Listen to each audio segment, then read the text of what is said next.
이제 달력이 일 단위로 뜯는 달력만 해도 이제 10장이 안 남았잖아요. 한 해가 이렇게 지나가는 이 시점에 어떤 분들의 마음은 조금 허한 그런 기분이 드실 수도 있겠어요. 잎새에 이는 바람에 마음이 흔들리게 될 때도 있겠죠. 장상한 겨울의 가지를 보면서 꼭 내 인생을 보는 것 같고 뭐 그런 생각이 드실 수도 있어요. 네, 그럴 때 다시 한번 하나님의 도우심이 우리에게 절실히 필요한 때이다 하는 것을 깨닫고 주춤하지 말고 우울하게 혼자 방에 계시지 마시고 언제든지 기도하는 이곳에 예배당에 또 성도들과 함께 두세 사람이 모여서 기도하는 자리에 함께 하시기 바랍니다. 그러면 우울증은 사실 자리 잡을 수가 없어요. 찬송하고 기도하면. 근데 안방 연속곡 보면 우울해져요. 거기다 막장 드라마들이니까 우울 안 하던 사람도 막 우울해져요. 그러니까 TV 앞에 계시지 말고 교회로 나오시고 또 목장의 가족들과 함께 기도하시면 좋겠습니다. 근데 우리가 사실 우리의 인간의 본성과 모습이 이렇게 연약함을 갖고 있습니다. 그래서 성경은 우리를 말할 때 상한 갈대라고 하잖아요. 흔들리는 갈대도 아니에요. 상한 갈대, 꺼져가는 등불과 같다고 말을 합니다. 근데 참 다행인 건 이런 상한 갈대를 하나님이 꺾지 않으셔서, 그리고 꺼져가는 심지의 불을 지켜주셔서 우리가 살아가는 거예요. 그러니까 우리가 살아있음 자체는 하나님의 은혜인 줄 믿습니다. 삶의 형편은 엎치락뒤치락 우리의 많은 뜻하지 않은 어려운 일들이 있지만요, 그래도 우리가 이 산자의 땅에 오늘도 이 자리에 있다는 것은 하나님이 보호하사 우리가 그렇게 살아가게 되는 줄 믿고요. 우리 개인의 삶만 그렇겠습니까? 이 나라도 마찬가지고요. 하나님이 보호하사, 정치인들이 잘해서가 아니에요. 대통령이 잘해서가 아니에요. 그 모두를 사용하시는 이가 하나님이시기 때문에 정권이 바뀌고 정치인들이 변해도 이 나라는 주님이 지켜주셔서 여기까지 왔고요, 앞으로도 잘 가게 될 줄 믿습니다. 우리가 이 나라를 축복하면서 기도하는 것이죠. 하나님 지켜주십시오. 그래서 한라에서 백두까지 복음으로 관통되는 통일의 그날이 어서 속히 오도록 우리가 기도할 때 역시 하나님의 보호하심에 기대어서 우리가 기도해야 되겠습니다. 하나님만 바라보면 문제가 없어요. 하나님의 변함없음은 우리들에게 언제나 소망이 되기 때문이죠. 소망의 하나님이 기쁨과 평강을 믿음 안에서 성령의 능력으로 소망이 충만하게 하실 것이라고 말씀을 하셨. 그 하나님 바로 우리에게 소망을 주시는 분이에요. 하나님의 변함없음은 우리에게 언제나 기대와 소망이 됩니다. 그런데 반대로 하나님 바라보지 않고 우리 자신을 들여다보면 인간의 변함없음은 낙담을 줍니다. 절망을 줍니다. 나는 왜 이럴까? 이런 생각이 드는 거야. 난 왜 이렇게 변함이 없을까? 연초의 계획과 연말의 내 모습 사이에 정말 큰 변화가 없는 것을 느낄 때마다 나는 왜 이럴까? 이런 생각에 사무치게 되죠.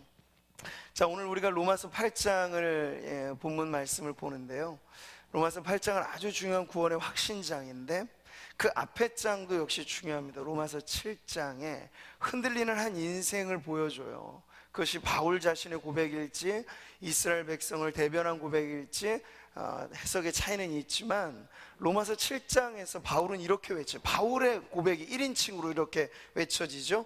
오호라, 나는 곤고한 사람이로다.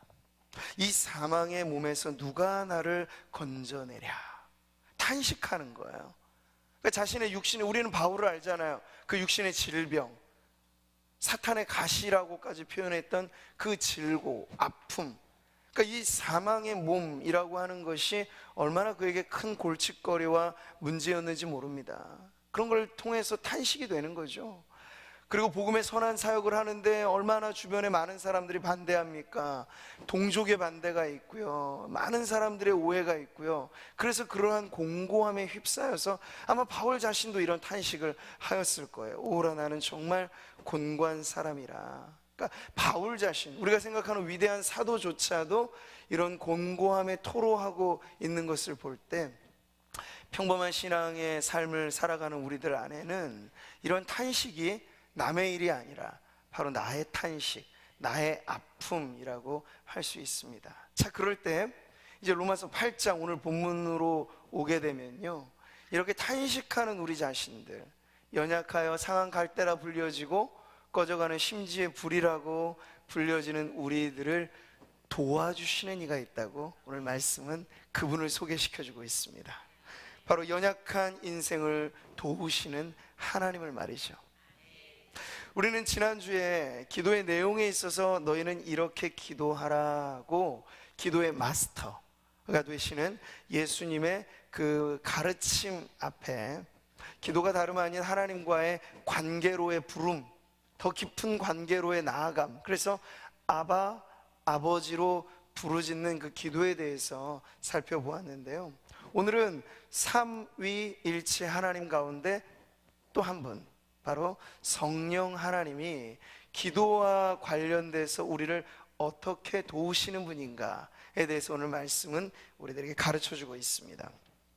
자, 먼저 우리가 이 본문의 말씀에서 눈여겨보게 되는 건요, 26절에 이와 같이 성령도 우리의 연약함을 도우신다 라고 말씀하신 부분입니다. 이 연약함, 앞서 제가 말씀드렸죠, 우리가 참 연약한 존재다. 가만히 있어도 우리의 육신은 세월의 풍랑을 지나가면서 강철 같은 청년 시절을 아무리 자랑해도 중년을 지녀 노년으로 가게 되면요, 몸의 사지백체가 다 이게 쉽지 않은 거예요. 관절 뭐 다 아무리 건강하시다 그래도 오늘 제가 어떤 권사님은 80대 중반이신데도 너무 정정하셔서 어떻게 이렇게 건강하세요 권사님 이렇게 말씀드리니까 그래도 그 관절은 너무 지금 힘들어서 오르내리기 힘드시다고 이렇게 얘기하시더라고요. 80대 넘어가면 그건 어떻게 보면 당연한 일이죠. 건강하시다는 것 자체가 대단한 건데 우리 몸은 언제든지 연약할 수밖에 없는 그러한 한계를 지니고 있습니다. 자, 그런데 오늘 8장의 로마서 말씀은요, 조금 더 시야를 넓혀서 연약한 이 세상을 가르쳐주고 있습니다. 8장 22절에 피조물이 다 이제까지 함께 탄식하며 함께 고통을 겪고 있다고 말씀하고 있죠. 이 피조물의 탄식을 들어보라는 거예요. 피조물의 탄식. 그러니까 하나님이 지으신 이 모든 세계가 참 아름다운 세계잖아요. 자, 그런데 인간이 죄로 인하여서 땅이 엉겅퀴를 내기 시작했어요. 그러니까 자연과 인간이 불화하기 시작했죠. 인간은 자연을 정복의 대상으로 생각하고 그 반대급부로 자연은 우리에게 해로운 환경으로 변질되었습니다. 오늘도 뭐 미세먼지가 심했잖아요. 구미도 그렇고 수도권 뭐 어느 하나 이 미세먼지에서 이제 자유로운 곳이 없어요. 이 미세먼지 문제가 모든 각종 신종 질병을 유발시키는 문제가 돼요. 그러니까 들이마시는 공기 자체가 오염된 세상을 지금 살고 있기 때문에 탄식할 수밖에 없는 거죠. 우리만 탄식하겠어요? 호흡하는 모든 동식물들은 다 이 미세먼지나 이 대기권의 오염으로 인해서 탄식하게 되는 거예요. 근본적으로는 죄 문제가 이 탄식을 불러일으키게 된 것이죠. 동물의 세계가 처음부터 그렇게 정글의 법칙이 아니었어요. 먹고 먹히는 먹이사슬이 아니었어요. 근데 인간이 죄를 짓고 나자 바로 그렇게 아주 잔혹한 이 정글의 법칙이 해서 강자가 약자를 삼켜 먹고 약자는 도망치고 하는 그러한 세상이 되어진 것이죠. 그래서 피조물이 지금 탄식하고 있어요. 이건 온 우주적인 탄식입니다. 하루빨리 우리 주님 다시 오셔야 종식되어지는 이 세상의 이 무질서로 인하여 피조물의 탄식이 끊임없다라는 걸 지금 들려줍니다. 자, 그리고 이제 23절의 말씀은 시선을 우리에게 향해서 성도인 우리조차도 탄식하는 걸 들려주죠. 말씀을 보세요. 우리까지도 속으로 탄식하여 양자될 것 곧 우리 몸의 속량을 기다리느니라고 하고 있습니다. 우리의 영혼은 이미 구원받아 새 생명 안에 변화되었습니다. 그런데 우리 육체는요, 여전히 연약함이 있는 거예요. 생로병사의 이 흐름에서 구원받은 성도라고 자유롭지 않습니다. 한번 죽음의 강을 건너야 우리의 영혼과 우리의 육신은 주님 다시 오실 그날의 부활을 소망하는 자리에 나아갈 수 있게 된 것이죠. 그래서 우리의 영혼이 아무리 자유로워도 육신의 병들고 아파하게 되면요, 할 수 없이 우리도 탄식할 수밖에 없다는 거죠. 그래서 이런 몸의 속량, 부활의 영광을 향하여서 탄식하는 성도들의 영혼의 이 탄식 소리를 들려줍니다. 자, 이 모든 것이 우리들에게 가르쳐 주는 건 우리 안에서, 우리 밖에서 온통 탄식뿐인 이 세상의 형편을 보여주고 있는 거예요. 고로 우린 참 연약함에 휩싸여 살아가고 있다. 그러니까 약하다라고 하는 것이 나만의 어떤 특별한 문제가 아니라 누구 하나 벗어날 수 없는 이 환경과 우리가 처한 문제라고 하는 것을 가르쳐 주고 있습니다. 세월의 흔적에 육신은 약하고 세상이 주는 고통 속에 마음이 상처로 얼룩진 그런 인생을 우리는 살고 있다는 걸 가르쳐 주고 있죠. 근데 그것을 부인할 필요가 없다는 거예요. 우리가 약한 존재라고 하는 걸 부정할 이유가 없다는 거죠. 우리의 기도는 실상 거기서부터 출발하는 겁니다. 우리가 언제 제일 뜨겁게 기도가 되나요? 우리가 약하고 간절하게 하나님을 찾지 않으면 안 될 상황에 몰릴 때 우리가 사실 간절해집니다. 어쩔 수 없어요. 우리가 등 따숩고 배부를 때 기도를 잘하면 정말 좋은 신앙이지만 그게 잘 안 되는 거예요. 그러니까 우리의 연약함 속에서 이것이 부정적인 이유만이 아니라 기도를 출발하고 더 간절하게 기도할 수 있는 자리가 바로 우리의 약함을 깨달을 때, 나 혼자는 결코 안 되는구나 하는 것을 절실히 깨달을 때 우리는 그제서야 하나님의 도움을 구하며 기도하게 된다는 거죠. 내가 눈을 들어 산을 보리라, 나의 도움이 어디서 올까? 그러니까 도움을 필요로 하는 절실한 상황에 쳐다보는 거죠. 그럴 때 기도하며 깨닫게 되는 거야. 나의 도움은 천지를 지으신 여호와에게 서로다. 할렐루야. 자, 지금 이 말씀은 우리의 연약함을 가르쳐주고 있습니다. 이건 보편적인 문제입니다.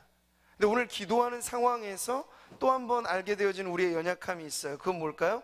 우리가 마땅히 기도할 바를 알지 못한다고 지금 고백하고 있습니다. 바울이 그렇게 성도로서 우리 자신이 기도할 바조차도 잘 알지 못하는 인생이다라는 걸 말해주고 있어요.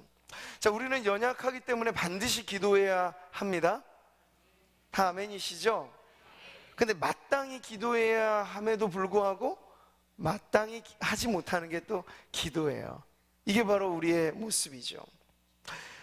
우리가 예수님의 제자들이 그래서 예수님께 다가와서 요청했던 것처럼 우리에게 기도를 가르쳐 주옵소서라는 이 요청은 단순히 기도의 내용만이 아니라 기도라고 하는 그 전체, 우리의 영혼이 온전히 쏟아부어져서 입술과 마음과 우리의 모든 것으로 표현되어지는 이 기도 자체에 대해서 우리가 모를 경우가 너무 많기 때문에 그 기도를 가르쳐 달라는 요청을 할 수밖에 없다는 거예요. 우리는 때때로 기도가 중요하다는 사실조차도 잊고 살 때가 있어요. 고통은 제가 자주 말씀을 드리잖아요. 하나님의 메가폰이라 그랬어요. 우리가 어려움이 있고 시험을 당한다는 건 사인이라고요. 적색 신호라고요. 어떤 기도하라는 사인이에요. 나를 찾으라고 하는 하나님의 외침이에요, 고통은. 근데 우리가 가만히 생각해 보세요. 정말 극심한 고통 가운데 처하게 되면요, 아무 소리도 안 나와요. 완전히 망연자실 되고 마는 우리를 보게 되는 거죠. 그래서 정말 중요한 기도의 순간에는 정작 기도하지 못하는 모습을 보게 된다는 거예요. 바느질로 말하면 그래서 우리의 기도가 오바로크가 돼야 되는데, 완전히 빈틈없이 이렇게 오바로크 기도가 돼야 되는데 시침질처럼 하는 거예요. 듬성듬성. 필요에 따라서는 하지만 또 그렇지 않을 때는 못하고. 그러니까 예수님의 새벽 기도를 우리가 봤잖아요. 근데 우리가 줄기차게 그 새벽 기도의 제단을 이렇게 쌓고 하나님 앞에 나오는 것 자체가 여러 성도들에게는 사실 여전히 힘겨운 과제예요. 시침질처럼 되는 거죠. 드문드문. 예수님은 아무리 피곤하고 지치고 피곤한 일상을 보내셔도 새벽이 되면 정말 떠오르는 태양빛보다 먼저 기도의 불빛을 비추셨는데, 우리가 그 주님 닮아가기란 여전히 어려운 것이 사실입니다. 그러니까 정말 중요한 순간에도 기도하지 못하는 우리 자신을 보게 되는 거죠. 마땅히 기도할 바를 알지 못한다라는 이 말씀 안에 바로 이런 우리의 영혼의 형편이 담겨 있는 것입니다. 성경은 말씀하죠. 너희 중에 고난당하는 자가 있느냐? 그는 기도할 것이요. 이 말씀이 정석이라고요. 고난 이퀄 기도의 때. 그러면 우리는 고난을 제대로 감당할 수 있어요. 고통을 이겨낼 수 있어요. 근데 고통, 고난의 때 무릎 꿇는 것까지가 그렇게 힘든 거예요. 우리가 마땅히 기도할 바를 알지 못한다는 우리의 형편, 바로 이렇습니다. 뿐만 아니라 우리가 기도의 자리를 지키고 요이 땅에서 기도를 시작할 때 기도가 어디 쉽게 이렇게 술술 나오던가요? 그건 역시도 어려운 거죠. 우리의 영혼의 온도가 기도의 적정 온도를 지키기가 참 어려워요. 그래서 기도하는 데 있어서 한없이 시간이 좀 요하는 것이고요, 워밍업이 필요한 것이고, 기도의 언어가 하나님 앞에 딱 세워지기까지 우리가 많은 노력들을 해야 되는 것이 바로 어떻게 기도해야 할 바를 알지 못하는 우리의 모습이기도 합니다. 고대 철학자 중에 아리스토텔레스라는 사람이요, 그의 수사학에서 설득의 3요소를 이렇게 말했습니다. 하나는 논리고, 또 하나는 열정, 그리고 또 하나는 인격, 삶의 요소를 말하죠. 로고스, 파토스, 에토스라는 세 단어예요. 우리는 기도가 하나님과의 소통이라고 이야기를 나누었죠. 근데 하나님에 대한 설득이에요. 거룩한 설득, 표현하자면. 그럴 때도 기도에 세 가지 요소가 있습니다. 기도의 내용적인 요소가 있고요, 그리고 기도의 열정이 있습니다. 그리고 뿐만 아니라 기도의 자리를 일어섰을 때 이어지는 우리의 삶, 기도를 담아내는 삶의 그릇, 인격, 이 3요소가 하나님을 거룩한 설득이라 말하는 이 기도에 있어서 빼놓을 수 없는 세 가지예요. 근데 이 세 가지가 균형 있게 자리 잡은 성도를 생각해 보자면 그것이 참 어려운 거예요. 어떤 분은 논리는 정연한데 열정이 없어요. 또 어떤 분은 열정은 뜨거운데 내용이 빈약해요.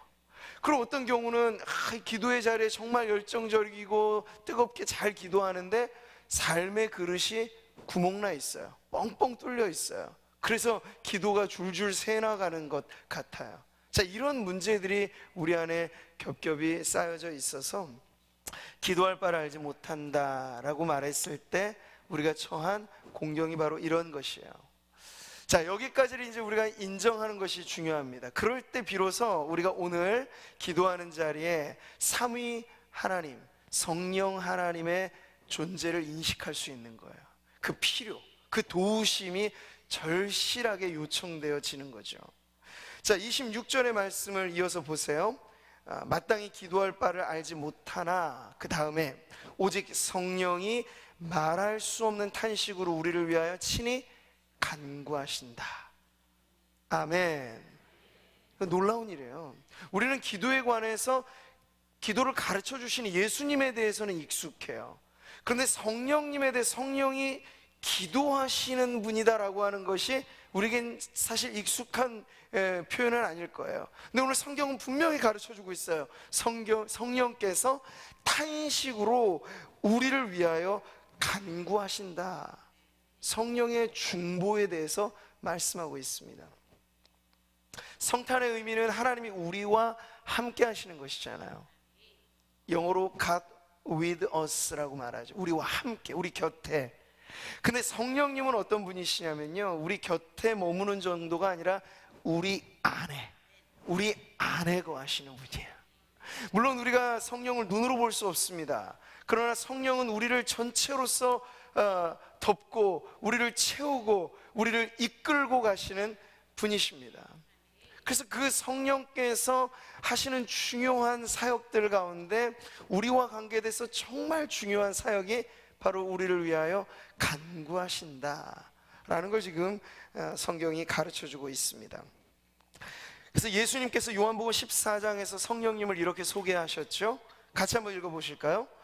내가 아버지께 구하겠으니 그가 또 다른 보혜사를 너희에게 주사 영원토록 너희와 함께 있게 하리니. 성령님의 별명이 있어요. 보혜사이시죠.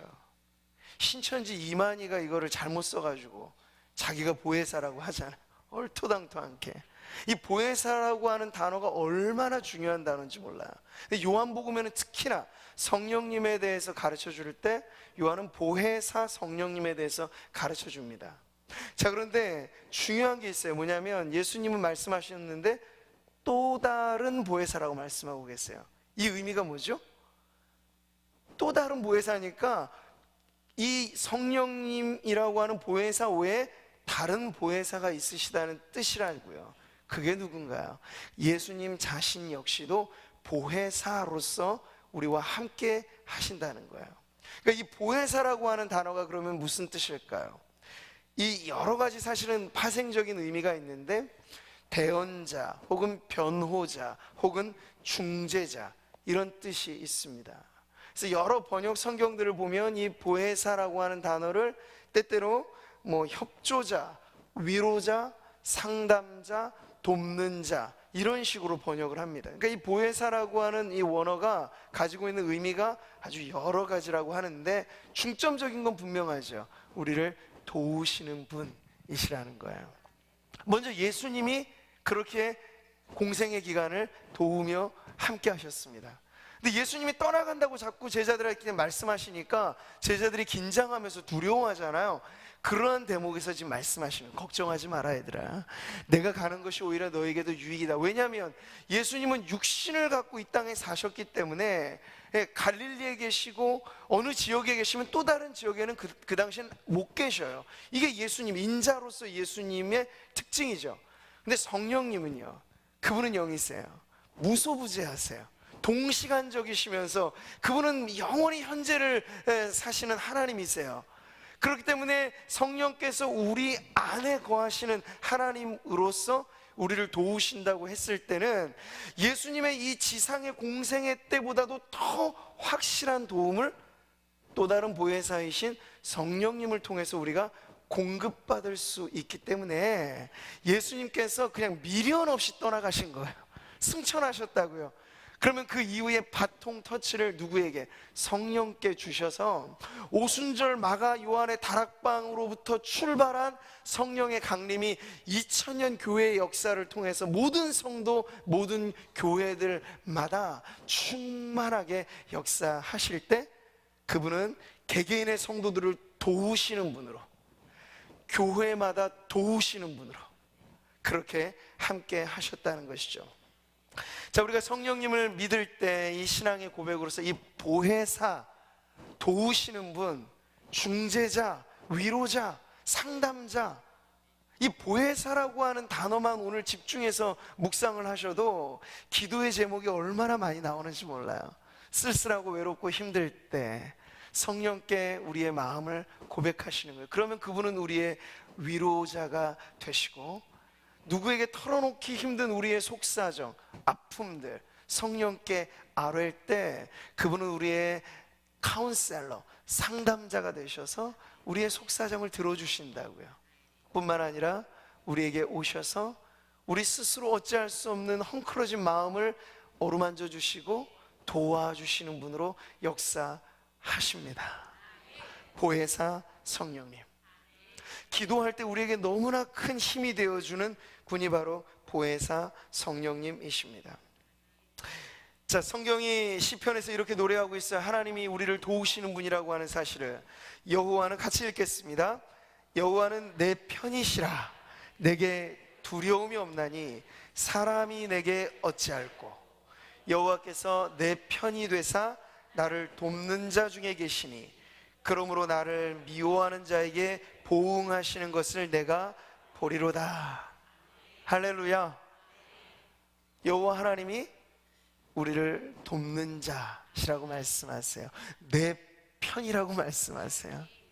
때로는 한 이불 덮고 사는 남편이 너의 편처럼 느껴질 때가 있으실 텐데, 그럴 때 남편을 바라보면 위로가 안 될 때가 혹 있으시더라도 우리의 신랑 되신 예수 그리스도, 그리고 우리의 보혜사이신 성령님을 바라보시면 우리 안에 허한 그 마음, 헝클어진 우리의 영혼을 주님이 도와주셔서 내 편이 되어주셔서 우리를 감싸 안아주실 줄 믿습니다. 성령님은 우리의 연약함을 누구보다 잘 아시는 분이세요. 그래서 우리가 아까도 찬양하셨잖아. 있는 모습 그대로, 있는 모습 그대로 나오는 게 제일 좋은 기도예요. 있는 모습 그대로. 그래서 시편의 언어들을 보면요, 여기 때로는 끔찍한 막 저주의 언어들도 있어요. 뭐 이걸 우리가 그대로 모범적으로 따라하라는 얘기는 아니지만, 그래도 성경의 언어 안에 막 속상하고 힘들 때 그 어디서 하소연할 길이 없으니까 하나님 앞에 다 털어놓더라고요, 시편이. 그래서 어떤 지혜로운 분들이 그렇게 말해. 내가 또 직접 누구를 저주하면 안 되니까 그럴 때 시편을 읽으라고. 시편에 보면은 나 대신 다윗이 막 가슴 치면서 토로하는 그런 시구들이 다 기도의 언어거든요. 근데 우리는 성경을 읽으면서 마음을 털어놓는 거죠. 근데 그 모든 것이 어떤 의미에서 우리에게 다가오냐면 그것마저도 우리의 연약함으로 아시는 거예요. 누군가를 미워하는 게 정답은 아니죠. 근데 속상하고 막 미움이 생길 때 그걸 끙끙 앓고만 있는 게 아니라 하나님 앞에 털어놓는 거예요. 하나님, 제가 정말 속상해요. 막 이렇게. 예. 누구 때문에 정말 죽겠어요 하는 말은 하면 좋지 않지만, 누구 때문에 정말 살겠어요 하나님, 막 이렇게 속상할 때 옆에 누가 들으시면 그 이름 지명하면 시험 드니까 그 이름을 살짝 가리시고 어쨌든 하나님 앞에 때로는 이르는 거야. 하나님, 자녀들이 엄마 아빠하고 막 힘들 때, 엄마 아빠 어렵게 하는 거, 또 역으로 자녀들이 힘들게 할 때 누구한테 하소연하겠어요? 피부치 이 문제를 하나님 앞에 아뢰는 거죠. 하나님 정말 속상해요, 막 이렇게. 근데 그게 고상하진 않아 보일지 모르겠지만 시편에 그런 기도들이 참 많다는 거야. 영혼의 민낯을 그대로 하나님 앞에 표현하는 거죠. 왜요? 왜 그게 가능합니까? 하나님은 우리의 연약함을 아시는 분이기 때문이에요. 그런 우리를 도우시는 보혜사 하나님이 오늘 우리와 함께 하십니다. 여러분 기억하십시오. 성령님의 기도 명단에 우리의 이름이 있다는 거예요. 정말 그래요. 손바닥에 우리의 이름을 새겨 놓으셨다고 하잖아요. 하나님은 절대 우리를 뭉뚱그려서 보지 않으십니다. 하나님은 그냥 군중과 회중 단위로 보지 않으세요. 제가 지금 이렇게 성도님들을 바라봐도 저는 그냥 뭉뚱그려서 사실은 보이죠. 어쩔 수 없이. 근데 하나님은요, 정확하게 한 분 한 분의 이름을 아시고 내가 너를 아노라 말씀하시고 우리의 속 마음을 아시고 그렇게 우리의 이름을 부르면서 중보하신다는 거예요. 우리 안에서. 네. 그러니까 성령님의 기도 제목 리스트에 우리가 있다는 걸 기억하실 때 이게 얼마나 든든한 보장이 되는지 모릅니다. 그리고 성령께서 우리를 붙들고 기도하실 때 어느 정도로 기도하시냐면요, 말할 수 없는 탄식으로. 이게 어떤 표현이에요? 말로 다 할 수 없을 만큼 깊이 있는 탄식으로 우리를 위해서 부르짖고 계시대요. 근데 물론 그 성령의 부르짖음을 우리가 다 들을 수는 없어요. 그 영혼의 소리를 우리가 못 들어서일 뿐이지, 우리가 죄 가운데 헤매일 때 성령은 이런 우리를 그저 무덤덤한 심정으로 보시지 않아요. 멀리 떠나가는 자녀를 볼 때 그냥 언제 돌아올까 기다리는 동구박 쳐다보는 아버지 그런 심정만이 아니고요, 더 적극적으로 방황하는 영혼들을 보면서 깊이 있는 탄식을 통하여 우리를 붙들어 주시는 분이 바로 성령님이십니다. 그러니 우리가 돌아가더라도 다시 돌아올 수 있는 거예요. 누구의 도우심, 누구의 기도 때문에? 성령님의 중보와 우리를 향한 탄식 때문에 말이죠. 그래서 우리가 기도할 때는요, 누군가를 위한 중보의 기도, 우리가 중보의 기도라고 하는 그 용어조차도 사실은 우리는 좀 겸손하게 표현하면 우리는 도고를 드린다고 표현하는 거예요. 도움의 기도. 근데 유일무이한 중보자는 사실 성경에는 하나님과 우리 사이의 중보자로서 예수님을 가르쳐 주죠.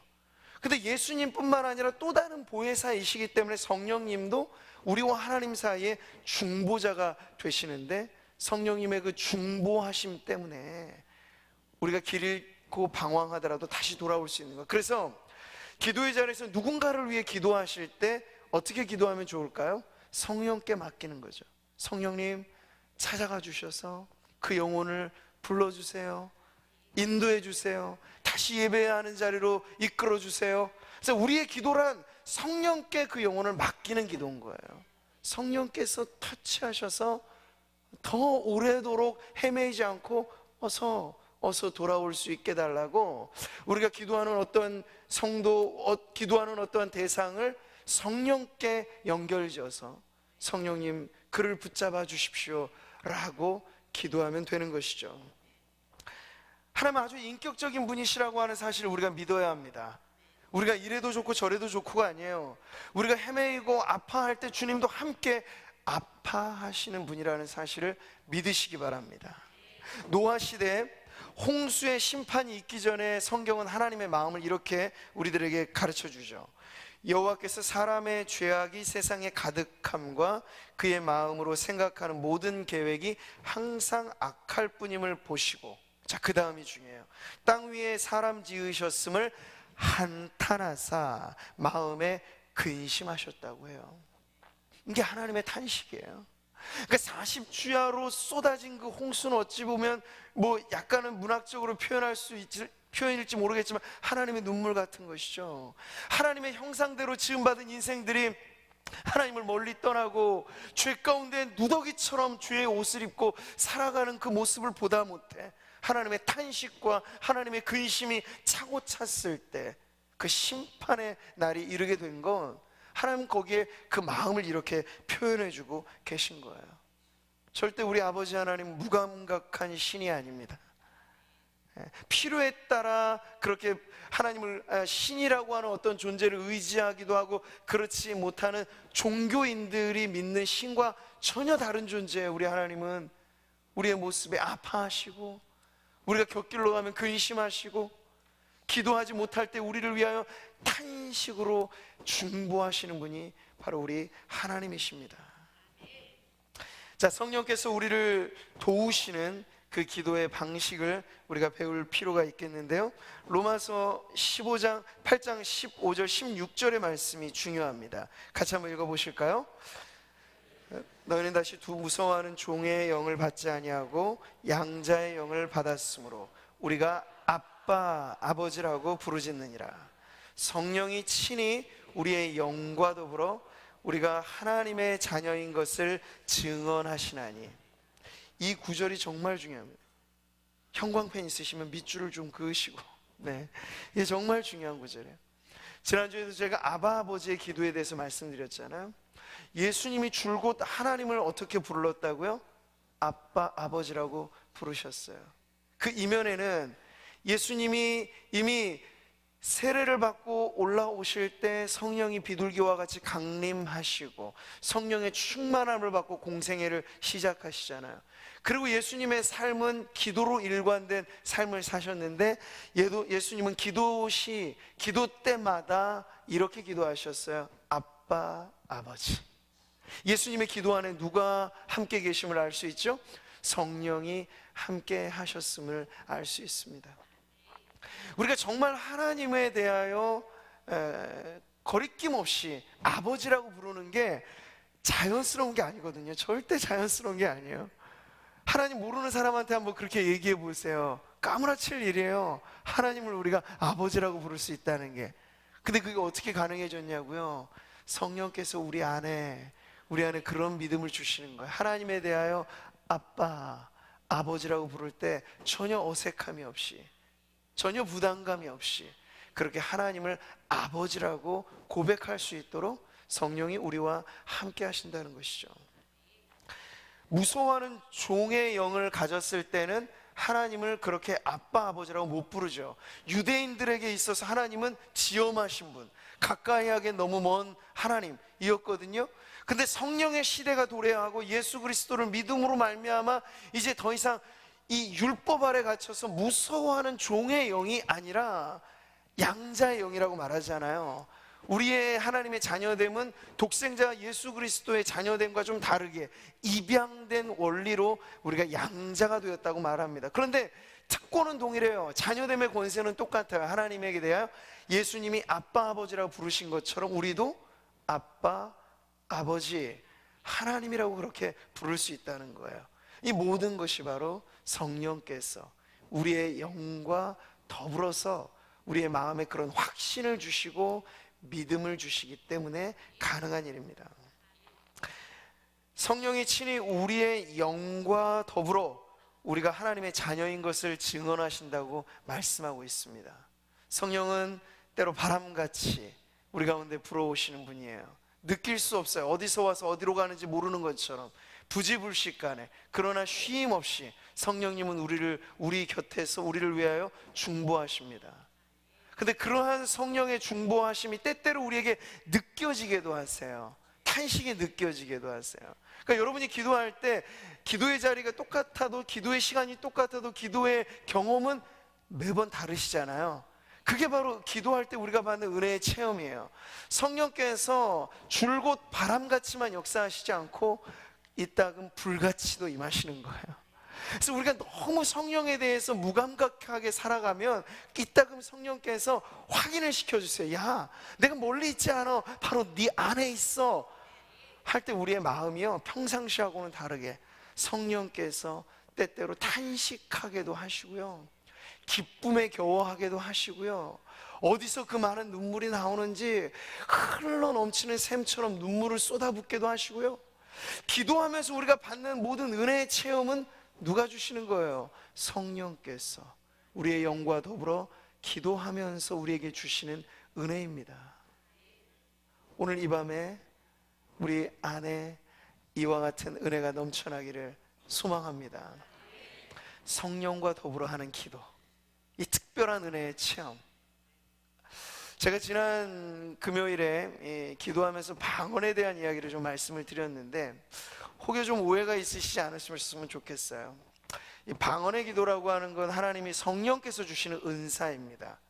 근데 은사는요, 성령의 열매로 더불어서 잘 활용되어야 할 도구라는 걸 저는 강조를 드린 거예요. 그러니까 은사 자체는 중립적이에요. 은사는 우리가 받아서 사용하지만 모두가 다 똑같은 은사를 받은 건 아니에요. 어떤 분에게는 방언의 은사가 있으실 수 있고 어떤 분에게는 없으실 수 있어요. 그러나 있는 분이든 없는 분이든 기도하는 데 있어서는 하등의 문제가 없습니다. 자, 그런데 성령께서 우리에게 어떤 분들의 사모하는 마음으로 방언의 은사를 주실 때는 더 자유롭게 기도하실 수 있어요. 더 기도의 자리를 오래 이어 나아가실 수 있는 힘이 있어요. 근데 그런 은사를 받으신 분들은 어떤 사명이 있다는 거죠? 남들보다, 다른 성도들보다 더 오래 기도의 자리를 지키라는 사명을 받은 거예요. 제가 이런 말씀을 자유롭게 드릴 수 있는 이유는 방언의 은사에 대해서 모르면 이런 말씀 못 드리죠. 근데 저도 신학교 시절에 제가 신학교에 딱 가니까 이거 완전히 딴 세상이더라고요. 알아듣는 말로 기도하는 건 저 혼자, 나머지 모든 모범 신학생들은 다 방언으로 막 기도하는 거예요. 그 안에 들어가 있을 때 제가 얼마나 당황했는지 몰라요. 외계어로 막 다 기도하는 것 같은데 저만 또박또박하게 우리나라 말로 정석으로 기도하니까 제 기도만 다 노출되는 것 같고, 그래서 제가 신학교 들어가서 초창기 때 하나님 앞에 방언의 은사를 기도하고 하나님 앞에 기도를 하기 시작했어요. 저는 줄곧 사실 대한예수교 장로회 아주 전통적인 교회에서 자랐기 때문에 방언의 은사 자체가 보편적이지 않는 풍토에서 신앙생활을 했습니다. 근데 그런 곳에도 장로교 순복음의 차이가 없어요. 제가 알고 있는 건 기도 열심히 하시고 오래 하는 권사님들은 장로교든 순복음 상관없이 방언의 은사를 받고 기도하시는 분들이 많이 있다고 하는 거예요. 그래서 제가 그런 마음을 가지고 하나님 앞에 기도하기 시작했는데 오래 가지는 않았습니다. 저는 어디 뭐 집회 가서 무슨 기도원 가면 방언 은사 잘 준다더라 그런 쫓아다니지 않았어요. 그냥 하나님 앞에 말씀 붙잡고 이런 은사가 있는데 저도 다른 신학생들만큼 그런 좀 방언의 세계를 경험할 수 있도록 은혜를 좀 주세요라고 기도를 했는데, 하나님의 적정한 때 은사를 주시는데 언제 주셨냐면, 어디서 주셨냐면 우리 집 베란다에서 기도하는데, 그때 혼자 기도하는데요, 알 수 없는 말이 입에서 스며 나오는 거예요. 할렐루야. 베란다에서 혼자 기도하는데 말이에요. 어느 집회에서 열광적으로 기도하는 것도 아니에요. 저도 깜짝 놀라서 이게 뭐지 했는데, 하나님께서 막 확인을 시켜주니까 걸어 다니면서도 방언이 나와요. 꿈에서도 방언으로 기도하더라고요. 그러니까 그런 은사를 받고 줄곧 저는 개인 기도의 시간에 방언으로 기도를 잘합니다. 줄곧 합니다. 그런데 제가 목회자로서 공중에서 성도들을 기도로 인도할 때는 방언은 개인의 경험이기 때문에 보편화시킬 수 없어서 이것을 개인의 기도의 유익으로 삼을 뿐이지, 저는 이걸 모든 성도들이 다 받아야 된다 그런 주의는 아니에요. 그런데 우리 성도님들 가운데도 저와 같이 이 방언의 은사는 여전히 하나님께서 주시는 여러 많은 은사들 중에 하나입니다. 그리고 이 은사를 받은 성도들은 무슨 사명이 있다고요? 기도의 파수꾼으로 자리를 굳건히 지키셔야 될 사명이 있는 거예요. 근데 그런 은혜를 사모하시면 지금도 하나님께서는 그런 은혜를 주실 줄 믿습니다. 근데 그 은사를 받으실 때 제가 말씀드렸잖아요. 성령의 열매와 함께 활용을 하셔야 되는데, 성령의 열매가 뭔가요?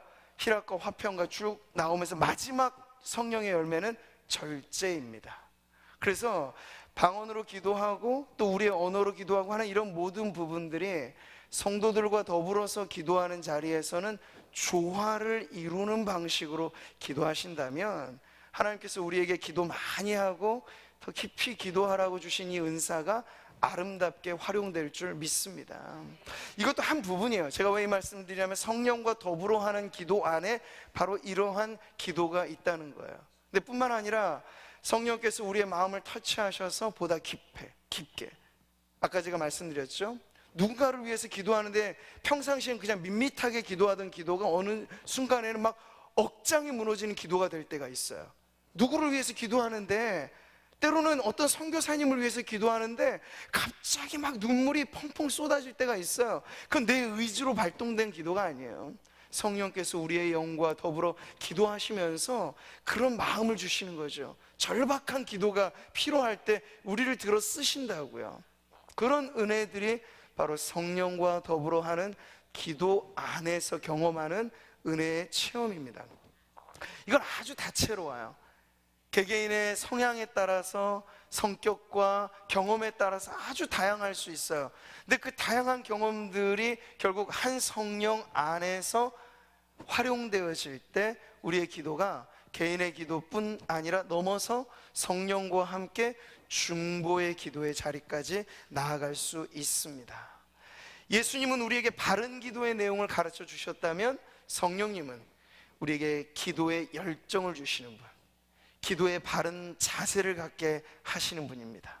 성령 스스로가 탄식하며 기도하시는 분이기 때문에 오늘도 우리가 이 밤에 기도할 때 그저 평면적으로 기도의 제목을 나열하는 정도만이 아니라 우리의 마음이 때로는 들끓어 하나님 앞에 간구하게 할 수 있도록 성령께 우리의 마음을 내어드리는 것이 중요하겠습니다.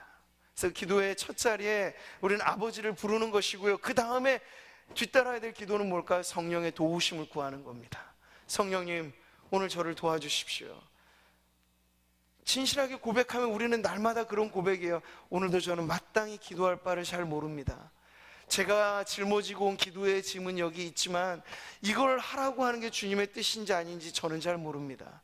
내가 세상적인 걱정과 근심으로 이 기도를 하고 있을지 저는 잘 모릅니다. 그러니 성령님, 저를 도와주셔서 제가 이 시간, 오늘 이 밤에 철야에 기도할 제목을 가르쳐 주시고 그 기도에 어떠한 열과 성의를 쏟아붓고 하나님 앞에 나아가야 할지를 깨달아 알게 해주십시오.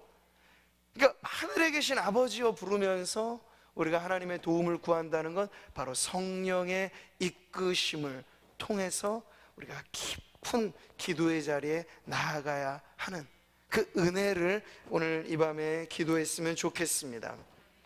사랑하는 성도 여러분, 성령이 도우시는 기도는 확실한 기도입니다. 우리의 뜻대로가 아니잖아요. 성령의 뜻은 곧 하나님의 뜻이요, 하나님의 뜻대로 간구하시는 성령의 이끄심을 통하여 우리가 기도할 때 응답은 우리에게 주어진 축복인 줄 믿습니다.